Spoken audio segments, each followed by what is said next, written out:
And this is just an example when they used that number 2 detector that they had that could scan around them. They could get a lot finer resolution on the distribution of the radioactivity within the bodies. This is the amount of radioactivity they detected in a person who was in the whole body count. I believe it was that same guy that I had the picture of. The red line here, I'm sorry for the poor image quality. The red line here represents essentially what the background radiation is. And the green line is the radiation they detected from the person. You can see the naturally occurring potassium peak. Every person in the world has this potassium peak. 10% of all potassium is potassium-40, which is radioactive. And so, therefore, 10% of all the potassium in all of our bodies is radioactive.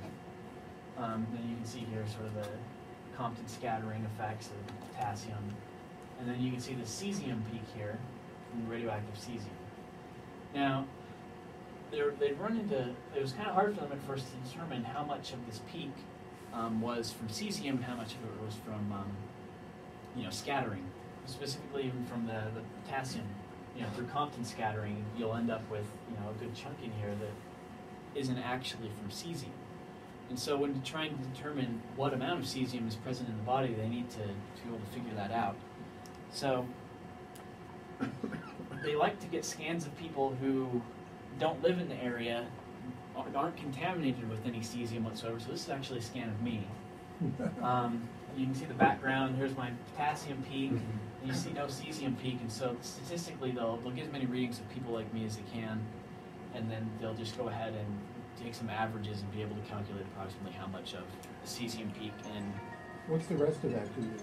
Is that also potassium? Yeah, Compton scattering. You'll get, obviously through here, you're getting more background radiation anyway, in addition to the Compton scattering. Yeah, it's just, basic scattering plus, issues with the detectors themselves, just, slight fluctuations and variations. It doesn't detect the carbon-14 because that's just a beta. Yeah. Carbon-14 would be bigger. Mm-hmm. That's just a detector response. Yeah, this is just detecting gammas, essentially. What was that person with the cesium peak? I'm sorry, what was that? Where were they during the event? Oh, I'm not sure where he was necessarily during the event, but he was one of the workers constructing the new safe confinement there within the zone. So he'd be working, for a month or two at a time, right there by where the reactor was. So, plus, if you scan almost anybody in Ukraine in general, they're going to have some cesium peak. It might not be large, but they'll have some. I mean, it's just there's going to be some in the food almost everywhere. And again, it's not. Likely it's not that big of a deal to our health, but the truth is we don't actually know, and that's why we need to keep following. You can compare the cesium dose there to the natural potassium. It's not that much. I mean, and smaller, then add on top much smaller, lower yeah. energy. And add on top of the naturally occurring potassium peak that our bodies have anyway.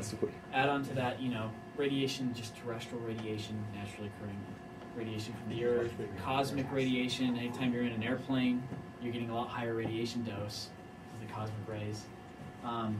Man-made radiation, anytime you go to the doctor, you have to get an X-ray or a CAT scan. I mean, there's a lot of radiation exposure. So really this, in the big picture, is fairly insignificant, but as we study it, we can try to get a better idea of what actually radiation does in low doses to human health. That's kind of the goal.